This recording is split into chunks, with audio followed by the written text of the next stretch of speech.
That's a 10. That's a good one. Yeah.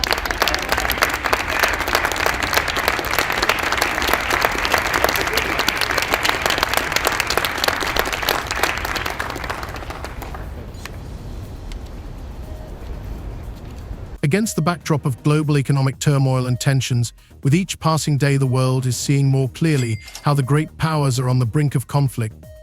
The G7 summit, an event that traditionally brings together world leaders, promised to be a landmark occasion. However, what happened in Canada turned out to be a real political bombshell. The summit was marred by protests and accusations, and Canada was unable to hide its indignation. And police in Italy are investigating possible arson after a fire destroyed more than a dozen Tesla vehicles. Elon Musk is calling the incident at a Rome dealership terrorism. This comes as Tesla has been the target of recent protests around the world. When Donald Trump headed to Ottawa, he was probably hoping for a normal meeting with his allies. But instead of a warm welcome, he was met with protests that spread not only across Canada, but also the US.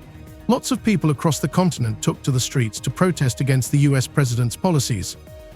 Against this backdrop, the reminder that the G7 summit has long been an arena for diplomatic battles became even more striking. I think you're going to remember today, it's going to be a free nation that we're dealing with. We're going to have a very free and beautiful nation. It's going to be Liberation Day in America, and it's going to be a day that hopefully you're going to look back in years to come and you're going to say, you know, he was right. This has turned out to be one of the most important days in the history of our country. And so, seemingly minor economic disagreements between the US and Canada escalated into a full-blown tariff war, and the world found itself on the brink of a new division that could affect global markets and international relations. But what is really behind this tension? Why did Trump encounter such a harsh reaction in Canada? And how could this struggle change the future of the global economy? Tariffs, there's been a lot of on and off, some inconsistency. There's no inconsistency. I'm not like a block that just, I won't delay. It's called flexibility. It's not called inconsistency. It's called flexibility. The G7 summit has always been an important event for world leaders, serving not only as a platform for diplomatic communication, but also as an arena for discussing the most important economic and political issues. This year, the meeting took place in Canada, against a backdrop of escalating global economic turmoil and political instability. The world's superpowers gathered for one of the most tense meetings in history, and even years later, the 2025 summit will be remembered as the moment when the alliance of the world's largest countries was on the verge of collapse. The intrigue surrounding the summit was so great that every move made by the leaders was closely watched by the media and the global community. Against the backdrop of global crises such as the trade war between the US and China, economic sanctions against Russia, and growing tensions in Ukraine, the summit became not only a place for discussion, but also a political arena where the fates of entire nations were decided. After weeks of whiplash, Trump threatening tariffs, imposing some and walking back others, many Americans are feeling the uncertainty. In Swisher, Iowa, distillery owner Jeff Quint says it's paralyzing. The bourbon industry is going to be collateral damage in this tariff war. I don't really think there's any way around that. And he's not alone. Tonight, the majority of Americans, 61%, now say they disapprove of how the president is handling tariffs. 56% say they disapprove of his handling of the economy overall. But the president has dismissed those concerns tonight, saying he has the right to change course. Canada, despite its historical closeness to the US, could not remain on the sidelines of world events. Trump, who until recently was a successful businessman and then became president, was becoming an increasingly odious figure on the world political stage with each passing day. His decisions affected not only the US but the entire global economy. For example, the introduction of new tariffs on Chinese goods disrupted the balance that had been built up over decades. Trump believed he was acting in the interests of America, but actions such as introducing new import taxes and sanctions against countries that did not support his policies only exacerbated economic problems. Canada, as the US's largest trading partner, also suffered from his decisions. US President Donald Trump has announced a 25% tariff on all car and light truck imports into the country. It's due to come into effect on April 2nd.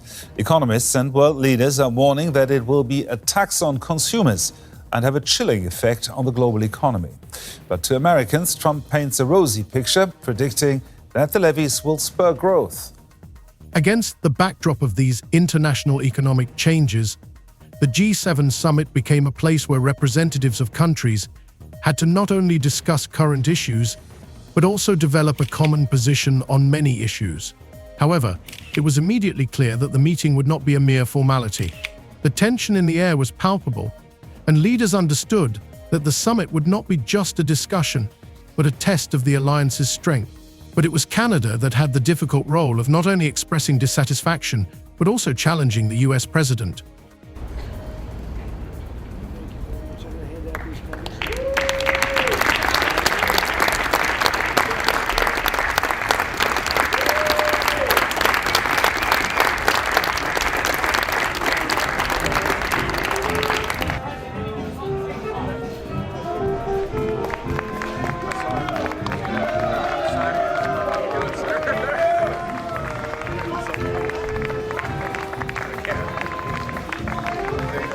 At this point, Carney became a key figure in international politics. Canada's position was clear. They had no intention of putting up with Trump's pressure. The protests and civil unrest only strengthened the Prime Minister's resolve. It became clear that Carney not only represented the interests of his country, but was also at the forefront of the fight for morality and justice on the world stage. Canada, which had previously been perceived as a neutral mediator, suddenly became a powerful symbol of resistance. After Trump imposed those sweeping 25% tariffs on aluminum and steel imports, the European Union retaliating with tariffs on up to $28 billion of U.S. goods. Trump making it clear this isn't over, vowing to respond in kind with sweeping retaliatory tariffs early next month. Tensions rose even further when it became known that Trump would arrive in Canada with an ultimatum. He stated that Canada must sign an agreement within 2 weeks or the White House would impose its own terms. This was a direct challenge that could have led to a complete breakdown in diplomatic relations between the two countries. Reports that Trump would act tough and uncompromising only added fuel to the fire. The American leader was confident that his demands would be met and did not expect Canada's resistance to be so strong. We begin with the president's trade war escalating tonight. This evening, the retaliation against the United States, Canada, and the European Union responding quickly, just hours after President Trump's 25% tariff on all steel and aluminum coming into the United States. Canada, the largest supplier of steel to the U.S., slapping new tariffs on $20 billion worth of U.S. goods that are sold in Canada. And the 27 countries of the European Union imposing retaliatory tariffs on up to $28 billion worth of U.S. goods sold in Europe. Thus, the G7 summit became not just an economic forum, but a political arena where each country tried to defend its interests and ideas. The question of who would win this international conflict remained open, but one thing was clear: Canada was not going to put up with American dictates. Ready? The higher the tariff, the more likely it is that the company will come into the United States and build a factory in the United States so it doesn't have to pay the tariff. That will take many, as you know, that will take many years. In fact, I'll tell you, there's another theory is that the tariff, you make it so high, so horrible, so obnoxious that they'll come right away. When I do the 10%, 10% is really, first of all, 10%, when you collect it, is hundreds of billions of dollars. The numbers that you're talking, all reducing our deficit. But really, so there's two ways of looking at a tariff. You can do it as a money-making instrument, or you can do it as something to get the companies. Now, if you want the companies to come in. When Trump issued his ultimatum to Canada, the situation at the G7 summit reached a boiling point. The tension in the conference room seemed endless. At that moment, it became clear that the summit, which was supposed to be a place for diplomatic negotiations and compromise, had turned into an arena of confrontation. Time passed, and Carney, the Canadian Prime Minister, remained calm, knowing that his response to Trump's ultimatum could influence the outcome of these crucial negotiations. All eyes were on Canada, which now had to decide how to proceed. with Elon Musk's views on weighing into very much national politics, national elections in Europe. And then on top of that, when you see the backdrop of Tesla upgrading its product line and the impact of them trying to chase more sales at the back end of last year, that means it's short on inventory. It can't necessarily sell as many vehicles or doesn't have as many in stock to sell. So there is that issue there of a confluence of impacts, which means that sales have been falling. Again, the question is how much more that will impact into February as well, given that the back end of last year in 2024, Tesla sales did slip overall. Donald Trump, acting according to his usual script, once again demonstrated his relentlessness. He issued Canada an ultimatum, which he said was Canada's last chance to strike a deal. Trump claimed that if an agreement was not reached within 2 weeks, the White House would be forced to impose its own conditions, which could destroy economic ties between the two countries. He was confident that his pressure on Canada would produce the desired result. However, his underestimation of Mark Carney's determination came as a real blow to him. The Canadian Prime Minister not only refused to make any concessions, but also became one of the most prominent symbols of resistance on the international stage. Instead of simply responding to Trump's ultimatum, Carney put forward his own counterproposal, which unexpectedly changed the entire course of the negotiations. He stated that Canada did not need agreements that infringed on its sovereignty, and if Trump continued in the same vein, the country would be prepared to sever all economic ties with the US. Such statements not only stunned the international community, but also sent shockwaves through Washington. Politicians there could not believe that a small neighbor like Canada could challenge the mighty US. Carney confidently stated that the future of their country cannot depend on the whims of another state. He was convinced that Canada must act in the interests of its economy and people, even if this requires drastic measures. Canada's resistance became an important milestone in the political landscape. Carney understood that this step could have serious consequences for the global economy. However, he was prepared for this, as his main belief was that Canada needed to leave room for maneuver in global politics. No economic threats should prevent Canada from building its relations with other countries, leaving the US in the background, if it continues to pursue aggressive policies. This decision not only demonstrated Canada's independence, but also made it clear to the whole world that standing up to Trump was not just a political move, but a vital choice for the country. Meanwhile, protests continued. In Ottawa, several thousand people gathered in front of the US Embassy, demanding that Trump withdraw his ultimatum and stop threatening his allies. These rallies were not just an expression of discontent, but a true reflection of public sentiment in Canada. People were tired of their country being perceived as a subordinate state, ready to pander to the interests of a powerful neighbor. Protesters chanted, "No to dictatorship," and "Canada is not Trump's toy." These slogans became symbols of the struggle for freedom and independence, and they quickly spread across Canada.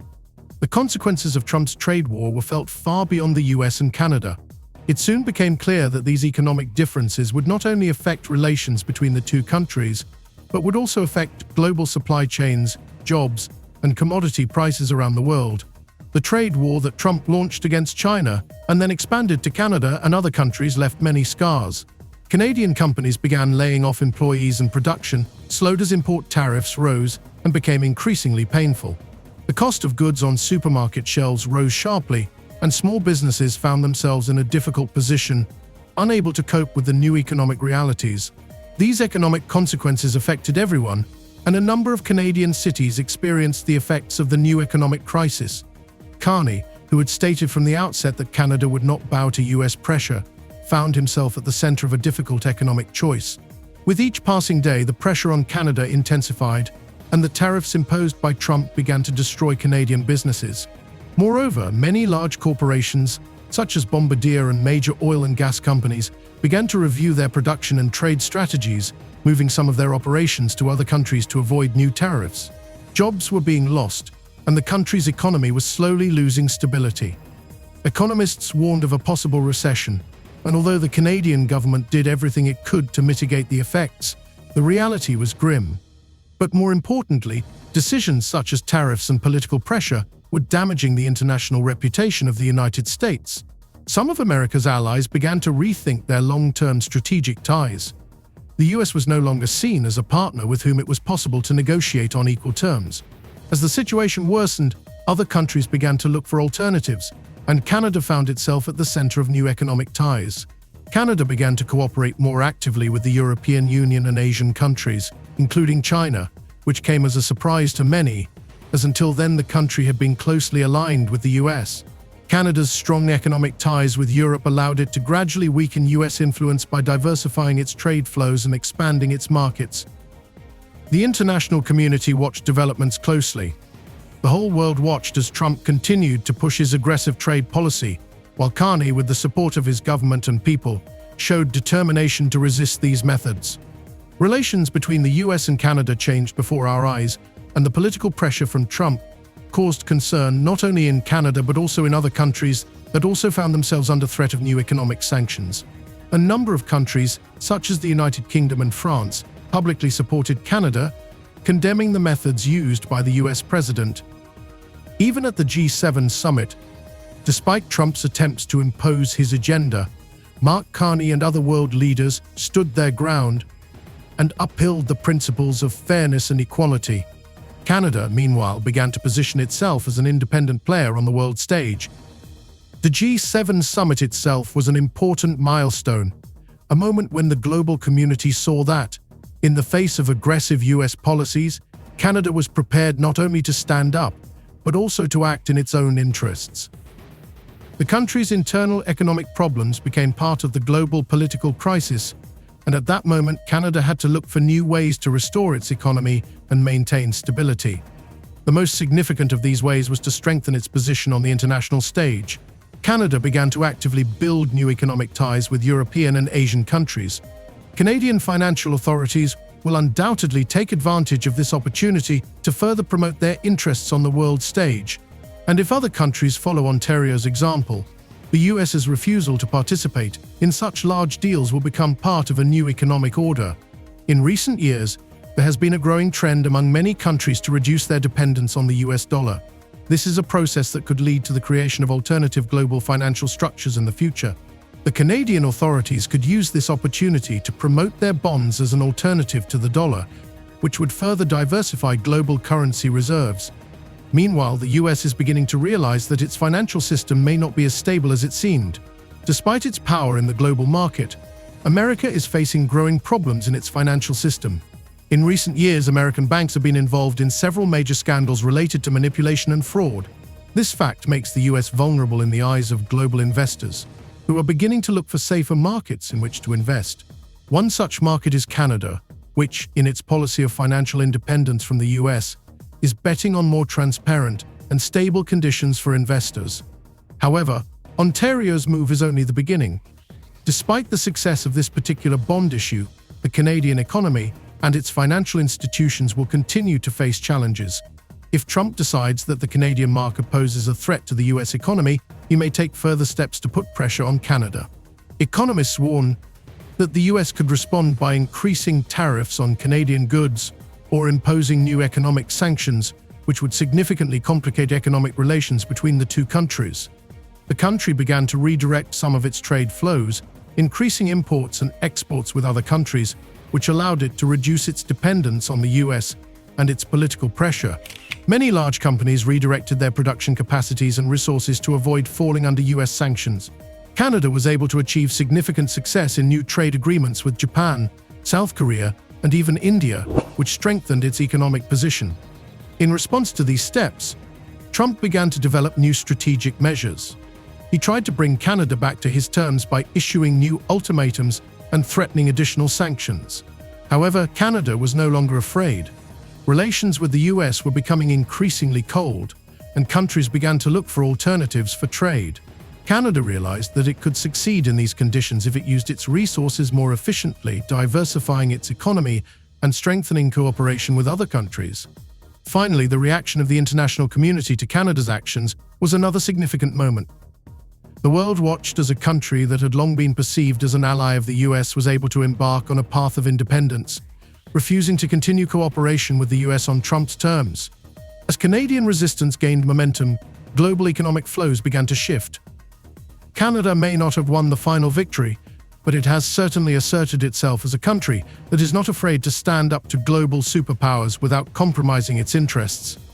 The trade war that Trump started has left long-lasting consequences for the US, Canada, and the global community as a whole. But most importantly, Canada has become a symbol of resistance that will continue to inspire other countries to fight for their interests without fear of going against powerful players on the world stage.